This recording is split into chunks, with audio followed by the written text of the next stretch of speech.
Pronto, o slide já está na tela. A partir de agora eu não visualizo mais vocês, certo? Não visualizo mais. Então, só queria que vocês me dessem um feedback se todos estão visualizando o slide que eu coloquei agora.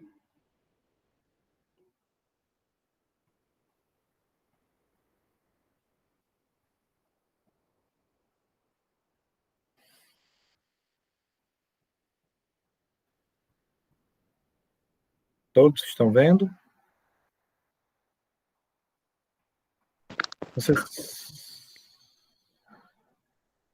Ok? Certo.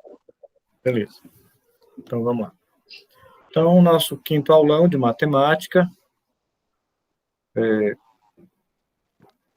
Nós vamos resolver 10 questões aqui, que foram as questões propostas no TD, sobre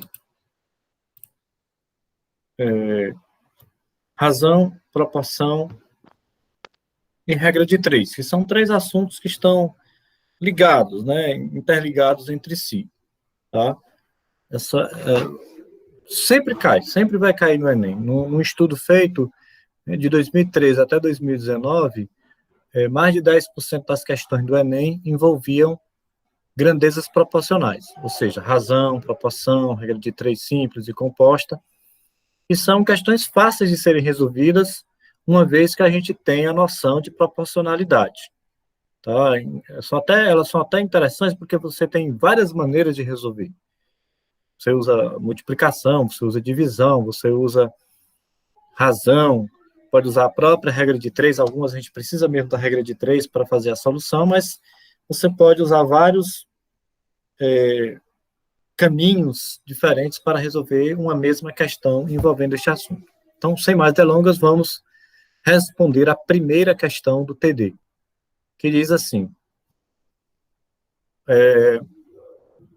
usando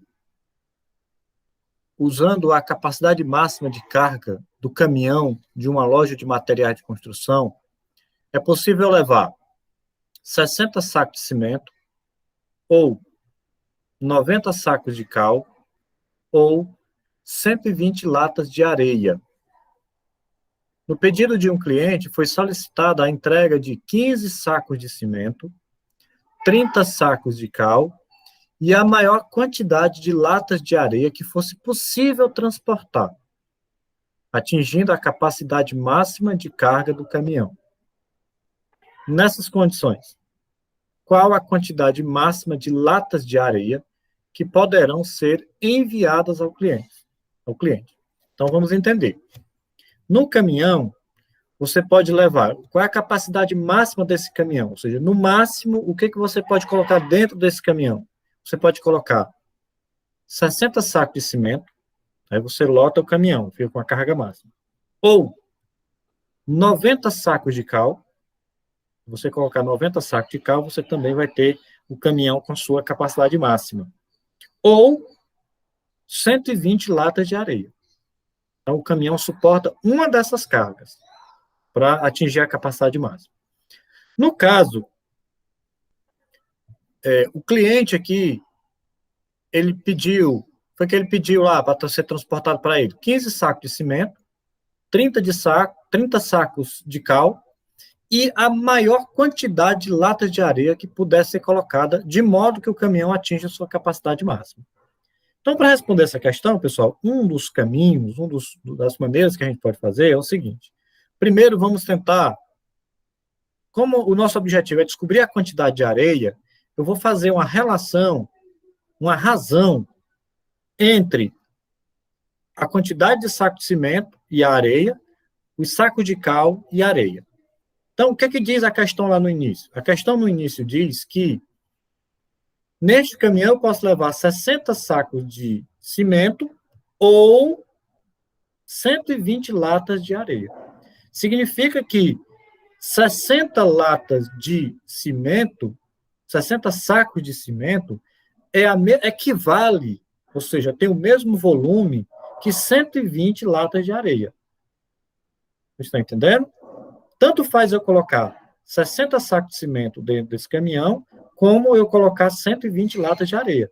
Eu vou atingir a capacidade máxima. Então, 60 para 120, ou seja, 60 sacos de cimento está para 120 latas de areia. A gente simplificando aqui esta razão aqui, ó, dividindo todo mundo por 60, eu encontro que 60 sobre 120, na verdade, é 1 para 2.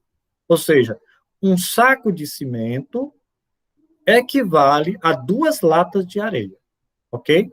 Um saco de cimento equivale a 2 latas de areia.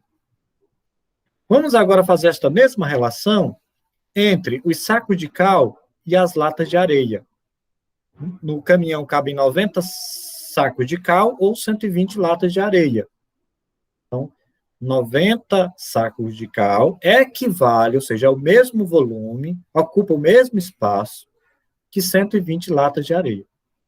Fazendo aqui a simplificação desta razão, dividindo todo mundo por 30, eu encontro 3 para 4, ou seja, 3 sacos de cal equivale a 4 latas de areia. É a mesma quantidade. São quantidades equivalentes. Ok? O que acontece? Neste caminhão, nesta entrega que vai ser feita, serão levados 15 sacos de cimento, 30 sacos de cal, e eu quero saber quantas latas de areia eu ainda posso colocar dentro desse caminhão. Ok? Então, esse é o nosso desafio. Dentro do caminhão já tem 30 sacos de cimento. Opa, que beleza. Já tem 30 sacos de cal. Ótimo. Quantas latas de areia ainda cabem dentro desse caminhão de maneira que ele atinja a quantidade máxima? Bom, aí nós vamos ter que escrever a relação, né, transformar aqui essas razões. Veja bem, dentro do caminhão foram colocados 15 sacos de cimento. Ora, 15 sacos de cimento. 15 sacos de cimento, quer dizer que você pegou esse 1 aqui e multiplicou. Esse 1 aqui não é cimento? Né? Então, você multiplicando este 1 por 15, vai dar 15. Como aqui eu tenho que multiplicar em cima e embaixo pelo mesmo número, para a razão continuar equivalente, então eu vou pegar esse 2 e também multiplicar por 15. 2 vezes 15 é igual a 30. Vamos lá, tentar entender melhor isso aqui. A gente está dizendo que um saco de cimento equivale a 2 latas de areia. Mas, no nosso caso, estão sendo usados quantos sacos de cimento? Estão sendo usados 15 sacos de cimento. Então, se um saco de cimento equivale a 2 latas de areia, então 15 sacos de cimento, né, ou seja, 15 vezes esse valor, vai equivaler a 15 vezes esse valor, ou seja, a 30 latas de areia. Então, estes 15 sacos de cimento ocupam o mesmo espaço que 30 latas de areia. Vamos, então, agora fazer a comparação aqui. Porque estão sendo levados 30 sacos de cal. Né? A relação aqui é de 3 para 4. Cal para areia. 3 cal equivale a 4 areias. Ora, estes 30 sacos, quer dizer que este 3 foi multiplicado por 10. 3 vezes 10 dá 30 sacos. Então, embaixo eu multiplico também por 10. Né? 4 vezes 10 vai dar 40. Portanto, 30 sacos de cal equivale a 40 latas de areia. Então, quando eu digo que o caminhão está levando 15 sacos de cimento e 30 sacos de cal, é a mesma coisa de dizer que ele está levando 30 latas de areia mais 40 latas de areia. Ora, vamos responder a pergunta. Então, quanto é de areia que eu ainda posso colocar dentro deste caminhão? Bom, os 15 sacos de cimento equivale a quanto de areia? 30. Os 30 sacos de cal equivale a quantas latas de areia? Equivale a 40. Ora, então, quantas latas de areia ainda cabem dentro desse caminhão? Ora, vamos lembrar que, no máximo, este caminhão carrega 120 latas de areia. Então, eu já tenho 30 e 40. Portanto, para saber quanto ainda vai comportar dentro desse caminhão, quantas latas de areia ainda vão comportar, é só pegar a capacidade máxima, que é 120 latas, menos o que ele já está levando de areia. Quanto é que ele está levando de areia? Ele está levando 30, que é o que equivale aos 15 sacos de cimento, mais 40, que é o que está equivalendo a 30 sacos de cal. Então, aqui vai ficar 70, né? 30 mais 40 vai dar 70, 120 menos 70 vai dar 50. Portanto, neste caminhão, você ainda poderá colocar 50 latas de areia. Ok, pessoal? Ficou entendido? Ficou bem compreendida a questão?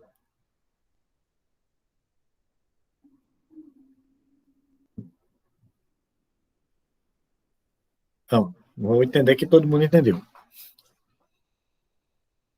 Vamos então para a segunda questão do nosso TD. É uma questão que envolve escala. Questões que envolvem escala são muito simples de serem resolvidas. Vamos lá.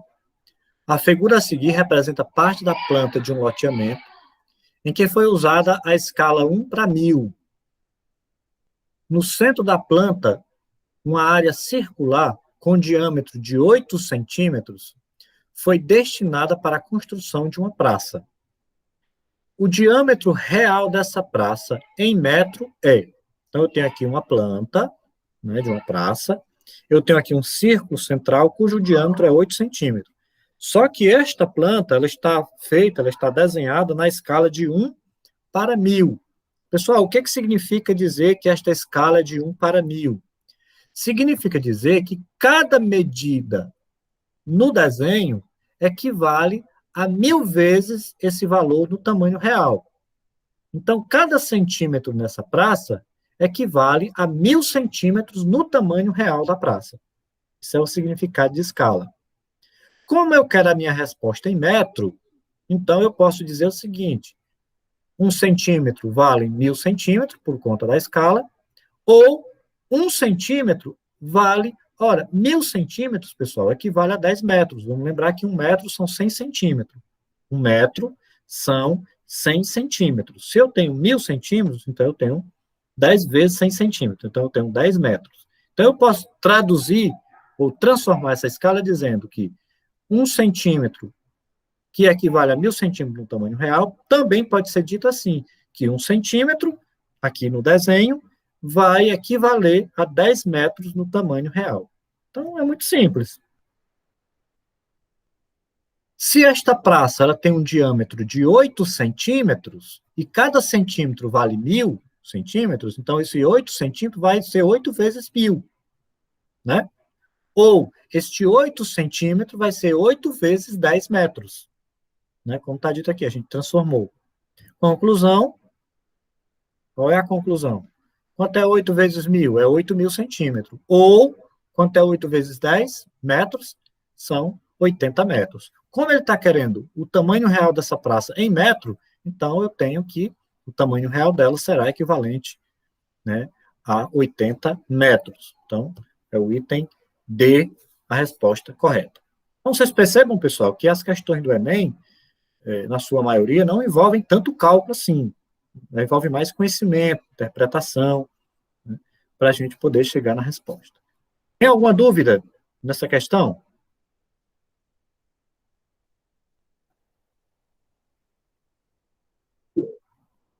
Nenhuma?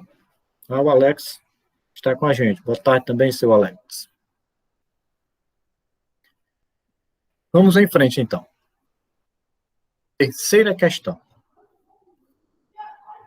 O presidente de uma empresa, com o objetivo de renovar sua frota de veículos, solicitou uma pesquisa medindo o consumo de combustível de 5 modelos de carro que usam o mesmo tipo de combustível. O resultado foi o seguinte, aqui tem um resultado. Ó. O carro do tipo 1, ele se desloca 195 quilômetros e consome 20 litros para isso. O carro 2, 96 quilômetros, gasta 12 litros. O carro 3, 145, gasta 16 litros. O carro 4, 225, consome 24 litros. E o carro 5, anda 65 quilômetros e gasta 8 litros. Para renovar a frota com o modelo mais econômico, ele quer pegar o carro mais econômico, aquele que faz mais quilômetros por litro. Em relação à razão quilômetro rodado por litro, devem ser comprados carros de qual modelo? Bom, é só fazer a razão, pessoal. Não tem segredo. Vamos fazer a razão do carro 1. O carro 1, ele percorre 195 quilômetros com 20 litros. Aí você faz a divisão.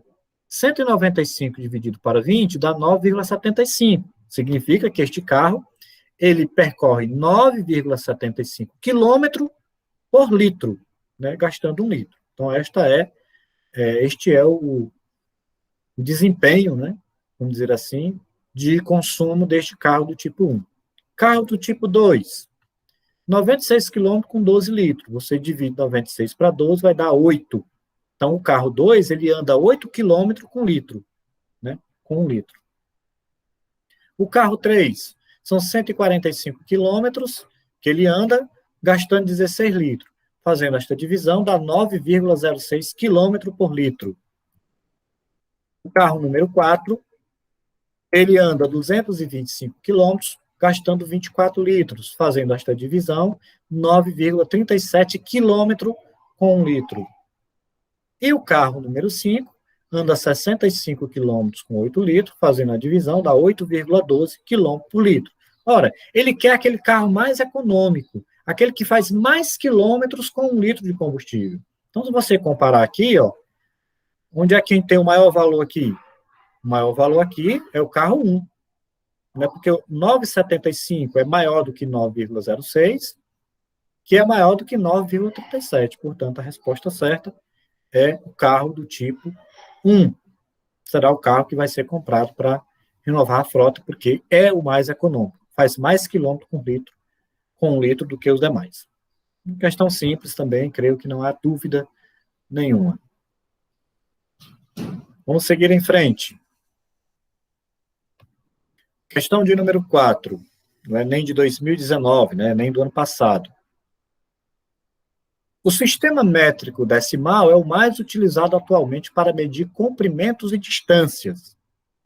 Em algumas atividades, porém, é possível observar a utilização de diferentes unidades de medida.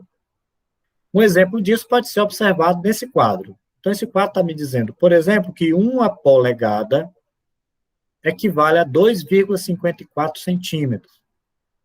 Uma jarda equivale a 3 pés, ou uma jarda equivale a 0,9144 metro. Assim, um pé, ou seja, um pé em polegada equivale a quanto? Então, a medida de um pé, se for transformado em polegadas, um pé vai ser quantas polegadas? Tá? Essa é a pergunta aqui. Bom, para começar, pessoal, vamos fazer uma transformaçãozinha aqui. Veja que esta polegada ela está sendo representada em centímetros. E a jarda está sendo representada em metro. Então, vamos logo transformar esta medida de metro para centímetro. Né? Vamos lembrar que o metro, para a gente transformar metro em centímetro, né, a gente anda 2 casas para a direita, porque eu vou ter metro, decímetro, centímetro, andando para o lado direito. E aí é só você multiplicar por 100. Tá? Você anda 2 casas. Você está em metro, aí você quer transformar em centímetro. Você está em metro, quer transformar em centímetro. Então, metro, decímetro, centímetro. Veja, eu andei 2 casas. Cada casa dessa que eu ando é um 0. Né? Vai ser um múltiplo de 10, e cada casa representa um 0. Então, como eu andei 2 casas, vão ser 2 zeros. Qual é o múltiplo de 10 com 2 zeros? É o 100. Então, basta multiplicar esse 0,9144 por 100, que dá 91,44 centímetros. Portanto, uma jarda equivale a 91,44 centímetros, para que a gente tenha tudo aqui em centímetros. Vamos então, preste bem atenção aqui, que a gente vai usar um pouco de equação. Primeira coisa, vocês concordam que uma jarda é igual a uma jarda, não é? Uma jarda é uma jarda. Só que aqui ele diz que uma jarda são 3 pés, e aqui ele diz que uma jarda é 91,44 centímetros. Ora, se essas duas coisas são iguais, jarda é igual a jarda, preste atenção aqui no mouse onde eu estou clicando, então essas duas coisas também serão iguais. Certo? Nós estamos usando aqui um pouco de lógica. Se jarda é igual a jarda, então 3 pés é igual a 0,9144 metro, que é 91,44 centímetros. Portanto, eu posso dizer que essas duas coisas, ou seja, 3 pés, é igual a 91,44 centímetros. 3 pés igual a 91,44 centímetros. Aqui é uma equação. Então, eu posso dizer que um pé é igual a 91,44, e este 3, né, passa dividindo, 91,44 dividido por 3 vai dar igual a 30,48 centímetros. Portanto, um pé equivale a 30,48 centímetros. Vamos botar isso aqui numa tabela para ficar melhor a gente ver. Bom, o que eu estou querendo é fazer uma relação entre pé e polegada. Bom, a polegada, nós já sabemos que é 2,54. E o pé, acabamos de descobrir que é 30,48. O que eu estou querendo saber é o seguinte, um pé em polegada vale quanto? Ora, um pé não é 30,48 centímetros, e a polegada é 2,54 centímetros. Então, para a gente saber qual é a relação entre o pé e a polegada, basta eu pegar, né, e fazer aqui a razão. Eu quero a razão de pé para polegada. Então, eu vou pegar aqui o valor equivalente do pé, em centímetro, que é 30,48, e dividir pelo valor equivalente à polegada, que é 2,54. Então, fazendo esta razão, para polegada, 30,48 por 2,54, dá exatamente 12. Portanto, a resposta certa é o item D, 12,00, esse 000 aí, depois da vírgula, não vale nada. Então, a resposta é apenas 12. Então, eis a resposta da quarta. Alguma dúvida?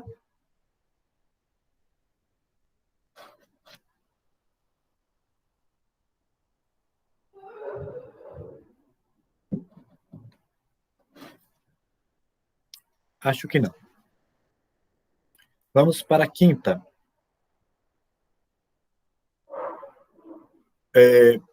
Para construir um contrapiso, essa questão também é muito fácil, pessoal, é nem 2013. Para se construir um contrapiso, é comum, na constituição do concreto, você vai fazer lá o concreto, se utilizar cimento, areia e brita. Na seguinte proporção, você vai fazer lá, você vai misturar cimento, areia e brita para fazer lá o concreto. Como é que você vai, quais são as quantidades que você vai colocar lá nesse concreto? Uma parte de cimento, 4 partes de areia e 2 partes de brita. Então, por exemplo, se for lata, vai ter uma lata de cimento, 4 latas de areia, 2 latas de brita, por exemplo. Para construir o contrapiso de uma garagem, uma construtora encomendou um caminhão betoneira, que é aqueles caminhões que fazem, né, a mistura desses materiais, e este caminhão ele tem 14 metros cúbicos de concreto. Ou seja, a mistura de cimento, areia e brita totalizou 40 metros cúbicos de concreto. Qual é o volume de cimento em metros cúbicos na carga de concreto trazida pela betoneira? Simples demais. Primeiro, como está dito na questão, nós vamos ter o seguinte. No concreto, quando você vai misturar o concreto, você vai ter uma parte de cimento, 4 partes de areia, 2 partes de brita. Se eu tenho uma parte de cimento, 4 de areia e 2 de brita, pessoal, quanto é que isso vai totalizar? É só você somar. 1 mais 4 é 5, 5 mais 2 é 7. Ok? Neste caminhão que trouxe este concreto, quanto é de concreto que tem nele? Ou seja, qual é o total de concreto que tem nele? 14. O total, eu já sei que é 14. Aí observe que 14 é o dobro de 7.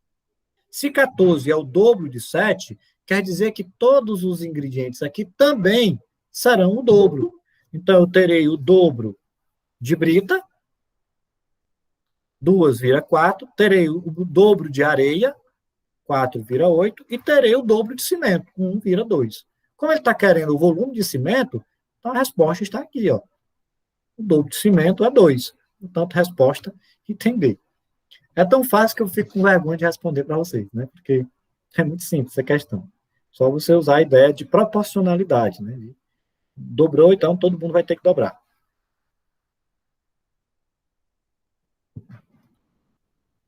Seguindo. Outra questão do Enem de 2013. Todas essas questões, só reforçando, são questões que já caíram no Enem, são questões modelo do Enem. Vamos então. Um dos grandes problemas enfrentados nas rodovias brasileiras é o excesso de carga transportada pelos caminhões. Dimensionada para o tráfego dentro dos limites legais de carga, o piso das estradas se deteriora com o peso excessivo dos caminhões.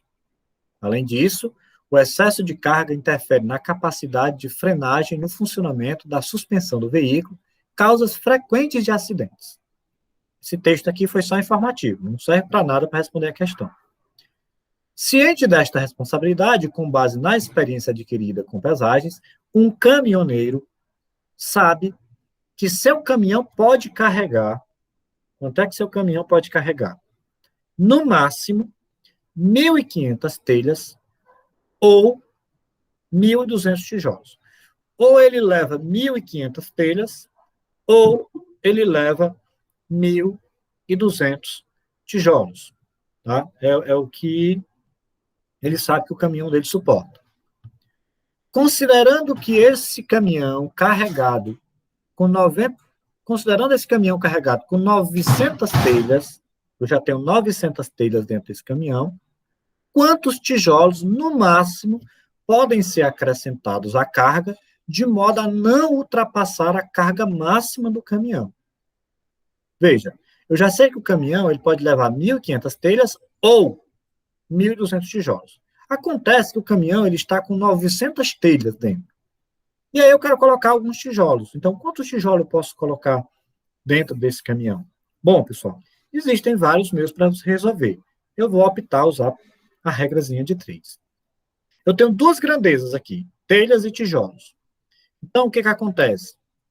1.500 telhas equivalem a 1.200 tijolos. Todo mundo de acordo? Claro. Não é a capacidade máxima do caminhão? Então, o volume de 1.500 telhas, ou o peso de 1.500 telhas, é o mesmo que 1.200 tijolos. Então, 1.500 telhas equivale a 1.200 tijolos. Ora, no caminhão já tem 900 telhas. Então, 900 telhas equivale a quantos tijolos? Né? 1.500 telhas são 1.200 tijolos. 900 telhas equivale a quantos tijolos? Bom, aqui é uma regrazinha de 3, simples e direta. É só a gente, porque, né? É simples e direta, como eu falei, é só a gente resolver isso aqui, usando, né, a multiplicação meio por extremo. Então, vai ficar assim. Você vai multiplicar 1.500 vezes x, que vai dar 1.500x, e 900 vezes 1.200, que vai dar 1.080.000. O x vai ser igual a 1.080.000 dividido para 1.500, o x vai dar 720 tijolos, ok?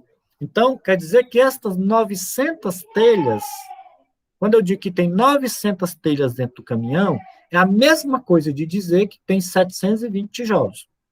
Eu quero saber quantos tijolos ainda cabem dentro do caminhão. Bom, qual é a capacidade máxima do caminhão em tijolos? 1.200. Quantos tijolos já tem dentro do caminhão? Nenhum. Tem a telha, professor, certo? Eu sei que são telhas, são 900 telhas. Só que essas 900 telhas é como se ele tivesse 720 tijolos. Então, para mim saber quanto ainda cabe, basta eu pegar a capacidade máxima, que é 1.200, e diminuir 720.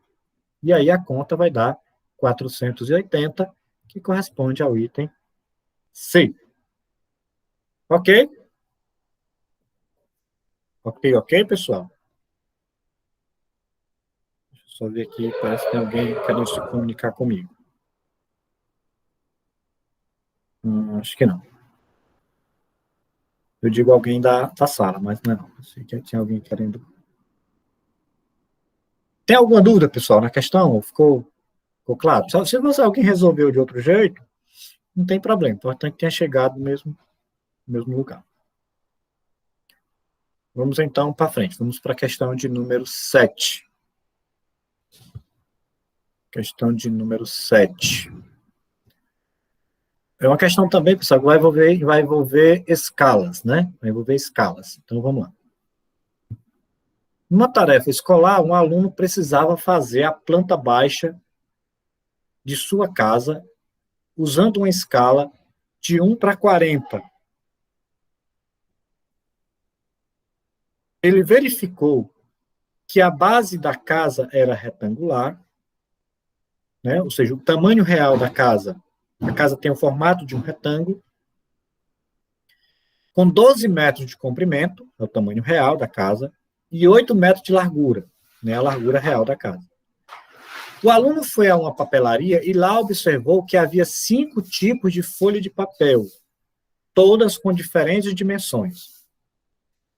O quadro contém os 5 tipos de folhas, com seus comprimentos e larguras fornecidos em centímetros. Então, depois a gente olha essa tabela.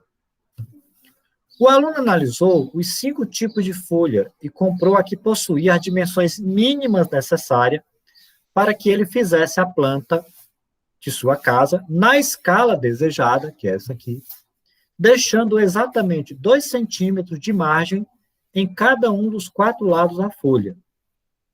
A folha escolhida pelo aluno foi de qual tipo? Então, vamos lá, pessoal, vamos organizar aqui o nosso pensamento.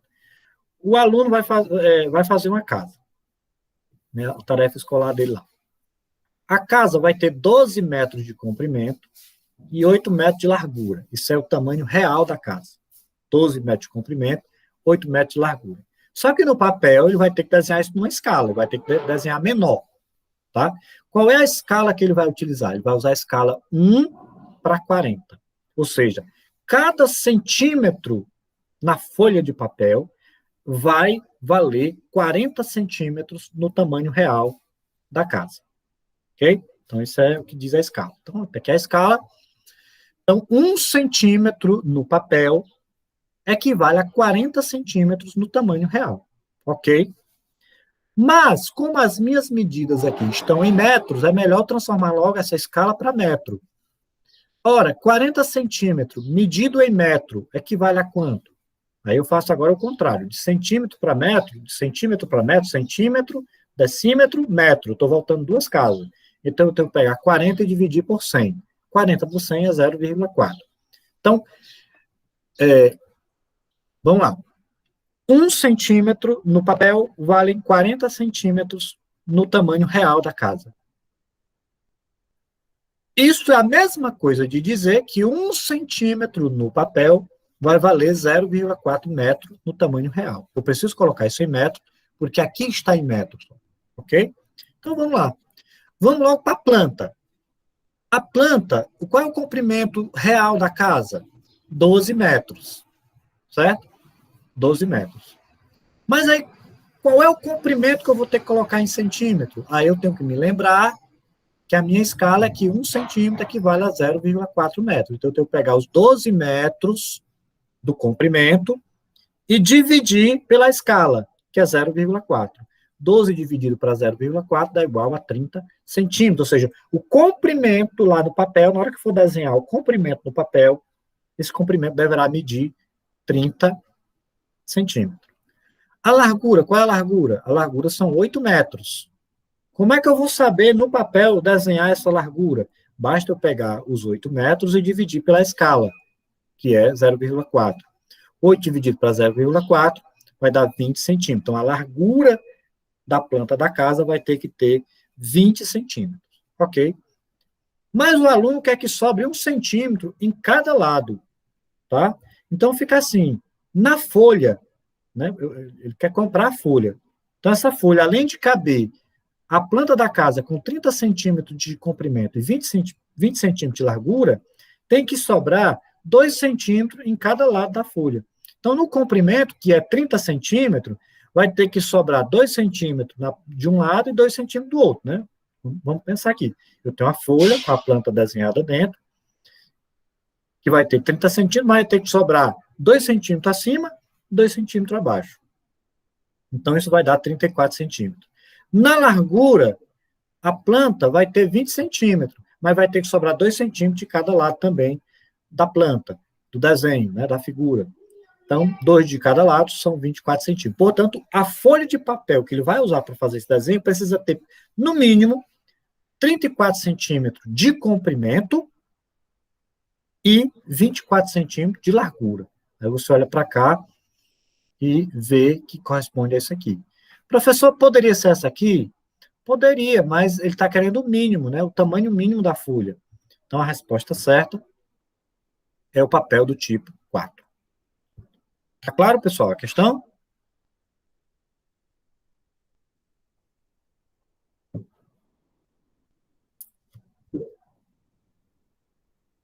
Ok.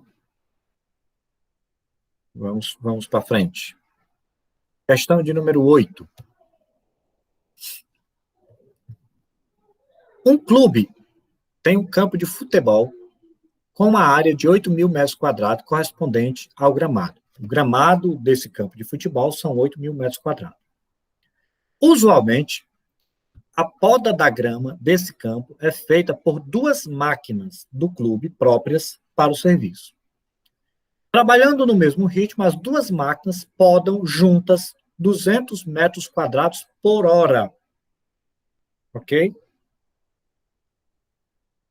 Por motivo de urgência na realização de uma partida de futebol, o administrador do campo precisará solicitar ao clube vizinho máquinas iguais às suas para fazer o serviço de poda em um tempo máximo de 5 horas. Usando as 2 máquinas que o clube já possui, qual o número mínimo de máquinas que o administrador do campo deverá solicitar ao clube vizinho? Então, vamos lá, vamos organizar. Primeira coisa que a gente precisa destacar é o seguinte: qual é o tamanho do campo de futebol? São 8.000 metros quadrados. As 2 máquinas que o dono do clube possui, qual é a capacidade dela? Bom, a capacidade delas é a seguinte: as 2 máquinas juntas, elas cortam 200 metros quadrados de grama por hora. Então, quanto tempo demora para essas 2 máquinas sozinhas fazerem a poda inteira desse campo? Aí é só você dividir. Você divide 8.000, tá? Que é o tamanho total do campo, pelo que as máquinas conseguem cortar em cada hora. As 2 máquinas juntas, que é 200 metros quadrados. Fazendo essa divisão, dá 40 horas. Ou seja, essas 2 máquinas juntas levam 40 horas para poder cortar a grama do campo todo. Acontece que o rapaz tem um jogo de emergência e ele, no máximo, ele só pode gastar 5 horas, no máximo, para fazer a poda dessa grama. E aí ele tem que pedir umas máquinas emprestadas a um vizinho. A pergunta é, quantas máquinas ele vai ter que pedir emprestadas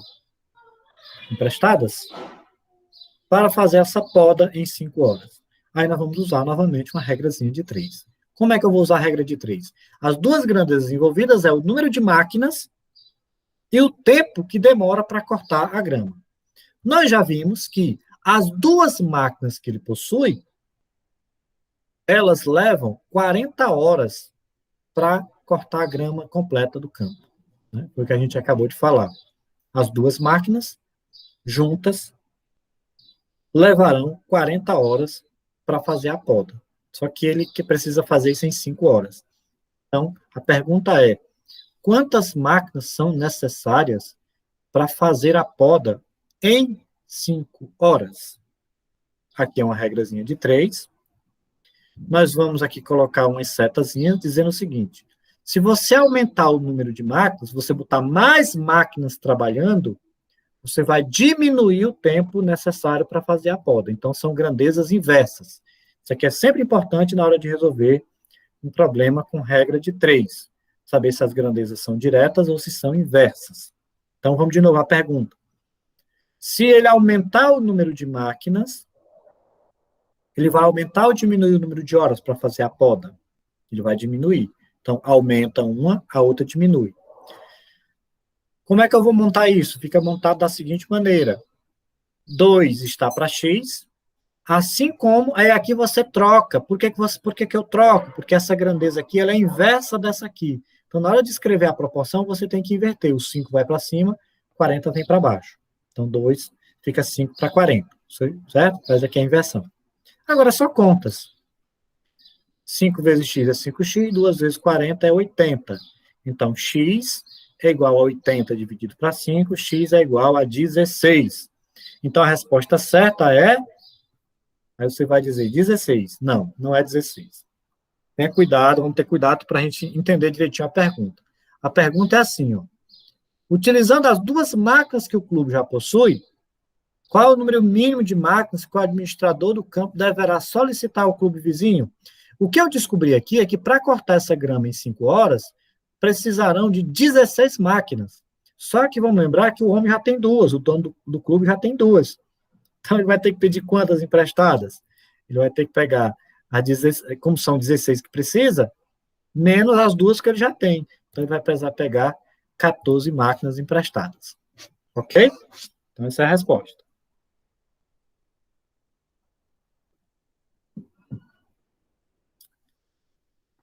Questão de número 9. Também vamos aqui uma regrazinha de 3. Uma confecção possuía 36 funcionários, alcançando uma produtividade de 5.400 camisetas por dia, com uma jornada de trabalho diária dos funcionários de 6 horas. Então, 36 funcionários produzem 5.400 peças, trabalhando 6 horas por dia. Entretanto, com o lançamento de uma nova coleção e de uma nova campanha de marketing, o número de encomendas cresceu de forma acentuada, aumentando a demanda diária para 21.600 camisetas por dia, né, para produzir. Buscando atender essa nova demanda, a empresa aumentou o quadro de funcionários para 96, então de 36 para 96. Ainda assim, a carga horária de trabalho necessita ser ajustada. Qual deve ser a nova jornada de trabalho diária dos funcionários para que a empresa consiga atender a demanda? Então, é um caso clássico de regra de 3, pessoal. Eu tenho 3 grandezas aqui envolvidas. Quais são elas? O número de funcionários, a produção de peças por dia e a jornada diária, né, a quantidade de horas diária que esse pessoal vai trabalhar. Inicialmente, eram 36 funcionários, eles produziam 5.400 peças por dia, trabalhando 6 horas por dia. O que foi que aconteceu? Aconteceu que a demanda aumentou, ou seja, agora eles têm que produzir 21.600 peças por dia. Ele aumentou o número de funcionários para 96, obviamente, que vai precisar, só que vai ter que fazer um ajuste na carga horária. Será que o pessoal vai ter que trabalhar mais horas por dia, menos horas por dia? Quanto? Né? Então, ele diz assim, qual deve ser a nova jornada de trabalho diária dos funcionários para que a empresa consiga atender essa demanda? Então, vamos lá, regra de 3, simples. Colocamos uma seta aonde está o valor desconhecido, normalmente a gente coloca para baixo, pode ser para cima, tanto faz, é só para a gente verificar se elas são diretas ou inversas. Pense comigo, meu povo. Se o pessoal trabalhar mais horas por dia, eles vão produzir mais ou menos peça? Resposta, mais peça. Então, aumentando o número de horas por dia, eles produzem mais peças. Se eles aumentarem o número de horas por dia, vai precisar aumentar ou diminuir o número de funcionários? Diminuir o número de funcionários. Ou então, para você entender melhor, assim, se você aumenta o número de funcionários para fazer um serviço, eles precisam trabalhar mais ou menos horas por dia? Menos horas. Então, essa grandeza aqui ela é inversa, porque à medida que um aumenta, a outra diminui. Ok? Vamos montar aqui. Então, vai ficar assim. 6 para x, eu sempre começo aqui pela variável, tá? 6 para x, está para. Aqui, pessoal, eu posso cortar o 2 zero, tá? Para não ficar o número grande demais, eu matei aqui, ó, ficou 54 sobre 216, ok? Eu posso matar esses zeros aqui. E esta grandeza, como ela é inversa com a grandeza do x, ó, ela está ao contrário, ela vai ter que ser invertida na hora de ser escrita. Então, 96 vai para cima, 36 vai para baixo. Aqui você pode multiplicar isso aqui vezes isso vezes isso. Porém, nós vamos encontrar números muito grandes. E aí vamos trabalhar com números grandes demais. E isso é perigoso, na hora que a gente está fazendo conta, ficar mexendo com números grandes demais. Então, a gente pode dar uma simplificada nessas frações aqui, ó. Por exemplo, esta primeira pode ser dividida toda por 54, acredite, viu? Você pode dividir 54 por 54 e 216 por 54. E esta aqui pode ser toda dividida por 12, o 96 por 12 e o 36 por 12. Fazendo isso, isso aqui fica assim, ó. 54 por 54 dá 1. 216 por 54 dá 4. 96 por 12 dá 8. 36 por 12 dá 3. Ó, não ficou melhor da gente trabalhar? Aí continua. Fica 6 para x. 1 vezes 8 é 8. 4 vezes 3 é 12. Multiplica agora meios extremos. Nós vamos ter 8 vezes x, 8x. 6 vezes 12, 72. Portanto, o x é 72 por 8. O x igual a 9. O x está representando a jornada diária. 9 horas por dia, item C. Ok?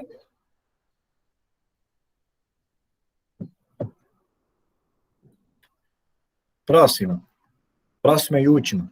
A 10ª. Uma indústria tem um reservatório de água com capacidade para 900 metros cúbicos.